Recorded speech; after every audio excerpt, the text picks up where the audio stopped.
January 27, 1943. Wolf's Lair, East Prussia. 4:47 in the afternoon.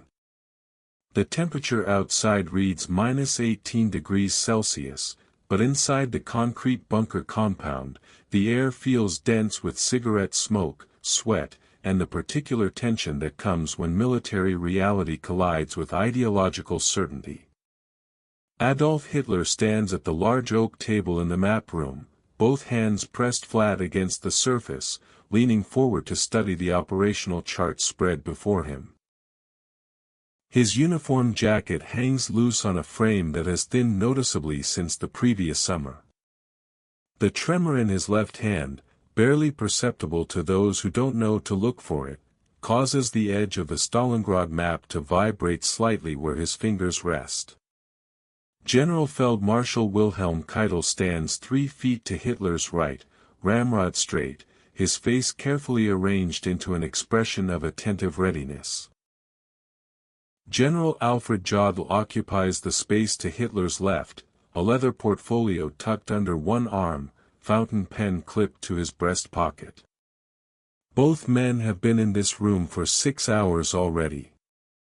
Neither has eaten since breakfast. The maps show German positions across the entire Eastern Front, from Leningrad in the north to the Caucasus Mountains in the south. Red circles mark Soviet concentrations. Blue arrows indicate Wehrmacht units. At the center of the table, the Stalingrad map dominates everything else. The encirclement is complete. The Sixth Army, 300,000 men under the command of General Feldmarschall Friedrich Paulus, sits trapped inside a pocket that has shrunk to roughly 12 miles east to west, 18 miles north to south. Hitler straightens, removes his glasses, wipes them with a handkerchief pulled from his pocket. When he speaks, his voice carries the hoarse quality it has developed over the past months from too many late-night conferences and too many cigarettes. Show me again the supply figures for the past week. Jodl opens his portfolio, extracts a single sheet of typewritten numbers, places it beside the Stalingrad map. The data is precise and devastating. Average daily supply delivery by air, 84 tons. Minimum daily requirement for the encircled Sixth Army, 300 tons. The mathematics of starvation and ammunition shortage, rendered in neat columns. Hitler studies the numbers without touching the paper, as if physical contact might make them more real. Outside the bunker, a staff car approaches along the snow-covered access road, its engine noise muffled by the thick concrete walls and triple-paned windows. The sound barely registers in the map room. Göring assured me personally that the Luftwaffe could deliver 500 tons per day, Hitler says. His tone contains no question, just the flat statement of what was promised, what was believed, what has proven catastrophically incorrect. Keitel shifts his weight from one foot to the other, a movement so subtle it might be unconscious. The Reichsmarschall's assessment did not adequately account for Soviet air superiority over the supply corridor, Mein Führer. Weather conditions have also been significantly worse than anticipated. Hitler replaces his glasses and returns his attention to the Stalingrad map. The city itself, or what remains of it after 5 months of house-to-house fighting, sits on the western bank of the Volga River. The German positions form an irregular oval, pressed against the river at several points, bulging westward where Soviet forces have not yet completed their compression.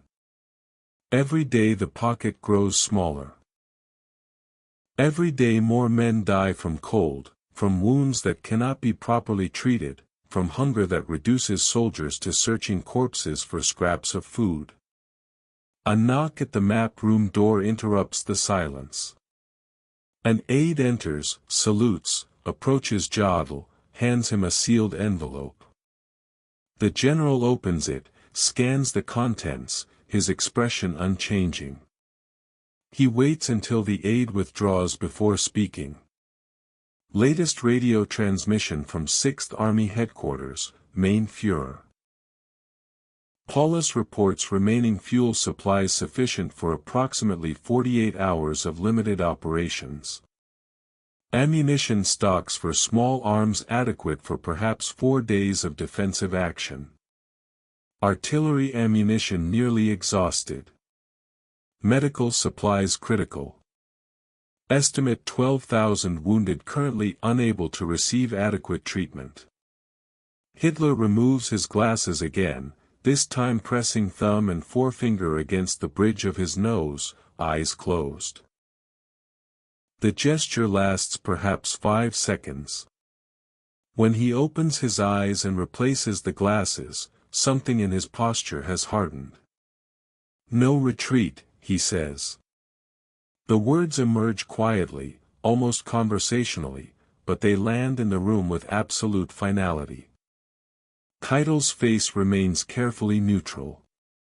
Jodl places the transmission report on the table beside the supply figures, aligning the edges with precision. Hitler continues, his voice gaining strength. "The moment we permit one withdrawal, we establish a precedent. The front will begin to dissolve. Not immediately, perhaps, but inevitably. Men will ask themselves why they should hold their positions when others were allowed to retreat. Commanders will cite Stalingrad as justification for abandoning difficult situations. The entire Eastern Front will collapse into a general withdrawal." He lifts one hand from the map and gestures toward the northern sections, where the siege of Leningrad grinds through its second winter. "Here, at Leningrad, what prevents Army Group North from requesting permission to withdraw if we allow 6th Army to abandon Stalingrad? What prevents Army Group Center from pulling back from the Reserve salient? Once the principle of retreat becomes acceptable, once we acknowledge that ideological determination can be subordinated to tactical convenience, we surrender the one advantage that has sustained us through 2 Russian winters." Keitel speaks carefully, choosing each word with the deliberation of someone navigating a minefield. "The men in Stalingrad have fought magnificently, Mein Führer. No one questions their courage or their commitment.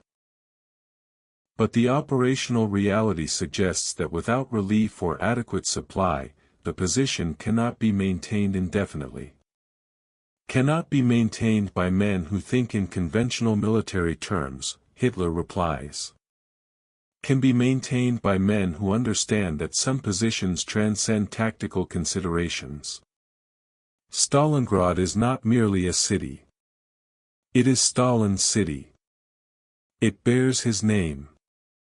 The symbolic value of holding it exceeds any immediate military calculation." He moves around the table, approaching the large-scale map of the city itself. His finger traces the western perimeter where German forces still hold factory districts, rubble fields, sections of riverbank. "Every day we hold Stalingrad, we tie down Soviet armies that could otherwise be redeployed against other sectors. Every day we deny Stalin complete control of the city that bears his name, we inflict a psychological wound that cannot be measured in divisions or tank armies. The material cost of holding the position must be weighed against the strategic and ideological value of the stand itself." Jodl exchanges a brief glance with Keitel, a communication that passes between the two men in perhaps half a second. Both understand what is happening in this room, what is being decided, what cannot be undone once the words are spoken officially. "Mein Führer," Jodl begins, his tone suggesting careful preparation of what comes next. "Paulus has inquired whether, in the event that the position becomes completely untenable, he would have authorization to attempt a breakout to the west. He emphasizes that this is contingent planning only, not an immediate request, but he believes clarity on this point would be valuable. Hitler's response comes without hesitation. Paulus will hold his current positions. He will not retreat. He will not attempt a breakout. He will defend Stalingrad until relief arrives or until the military situation changes fundamentally. And if relief cannot arrive? Keitel asks. The question emerges quietly, almost reluctantly, but it must be asked. Hitler turns to face both generals directly. Then Sixth Army will continue to fulfill its mission of fixing Soviet forces in place and denying the enemy freedom of maneuver. The value of that mission does not diminish if relief becomes temporarily impossible. Temporarily. The word hangs in the air, its optimism at odds with everything the maps and supply figures indicate. The conversation continues for another 40 minutes, covering operational details, supply priorities, possibilities for renewed relief attempts from Army Group Don. But the essential decision has been made. No retreat from Stalingrad. No authorization for breakout. The Sixth Army will hold its positions regardless of cost. At 6:23 in the evening, Hitler dictates the formal order. Jodl transcribes it in precise military language, stripping away the ideological reasoning, reducing it to operational directive. The Sixth Army is to defend its current positions. No withdrawal is authorized. The Army's mission is to tie down enemy forces and deny the Soviets freedom of maneuver in the Stalingrad sector. All commanders are to maintain their positions and await relief. The order is transmitted by radio at 7:15. In Stalingrad, Paulus receives it at 7:43 local time, 2 hours ahead of East Prussia. He reads it twice, shows it to his chief of staff, then files it without comment. There will be no breakout. There will be no retreat. The Sixth Army will stand and fight until the end, whatever that end proves to be. The days that follow reveal the consequences of that decision with mathematical precision. January 28, Soviet forces reduced the German pocket by another 2 miles, capturing the western edge of the factory district. Remaining German forces consolidate into 2 separate pockets, northern and southern, no longer able to maintain continuous defensive lines. January 29, the last functioning airfield at Gumrak falls to Soviet artillery fire. Supply deliveries drop to 32 tons, almost entirely delivered by parachute drops that frequently miss the shrinking German perimeters and land in Soviet-controlled areas. German soldiers begin burning furniture and wooden crates for warmth. The wounded lie in basement aid stations without morphine, without proper bandages, without any realistic hope of evacuation. January 30, Hitler promotes Paulus to General Feldmarschall, an honor traditionally bestowed for significant victories. The promotion carries an unspoken message. No German field marshal has ever surrendered. The expectation is understood. Paulus receives the news without celebration.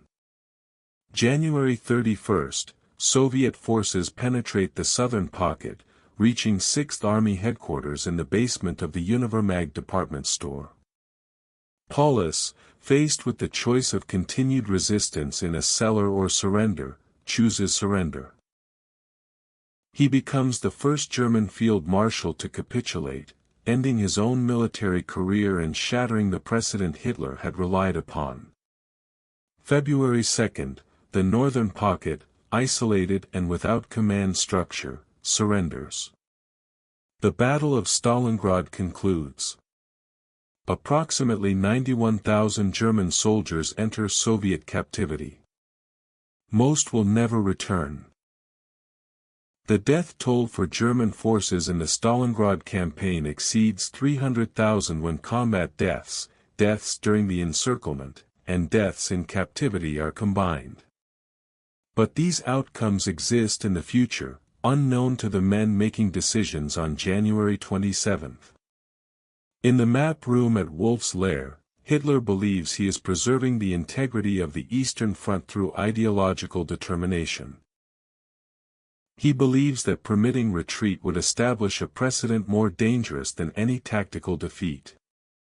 He believes that soldiers who have been told their cause is historically inevitable, that their struggle serves purposes beyond immediate military objectives, will find resources of endurance that conventional military thinking cannot anticipate. The failure of this belief becomes apparent only gradually, as the January reports arrive documenting the progressive collapse of the Stalingrad pocket. Even then, Hitler interprets the disaster through the lens of betrayal rather than miscalculation. Paulus surrendered when he should have fought to the death. The Luftwaffe failed to deliver promised supplies. The relief attempts were executed without sufficient determination. The fundamental premise, that ideological certainty could overcome material disadvantage, remains unquestioned. This pattern of thought, this substitution of willpower for logistics, of symbolic significance for tactical reality, extends far beyond Stalingrad. It shapes decisions across the Eastern Front throughout 1943 and 1944.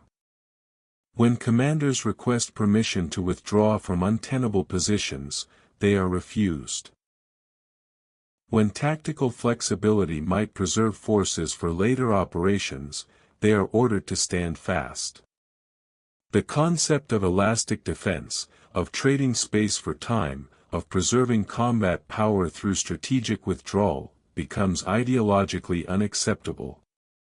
The military consequences accumulate. At Kursk in July 1943, German forces launch a massive offensive into a heavily fortified Soviet salient, continuing the attack even after it becomes clear that surprise has been lost and Soviet reserves are overwhelming the penetration. The operation consumes Germany's last strategic reserves on the Eastern Front without achieving meaningful objectives. At Korsun-Cherkassy in early 1944, German forces remain in an exposed salient despite clear evidence of impending Soviet encirclement, because withdrawal would constitute retreat.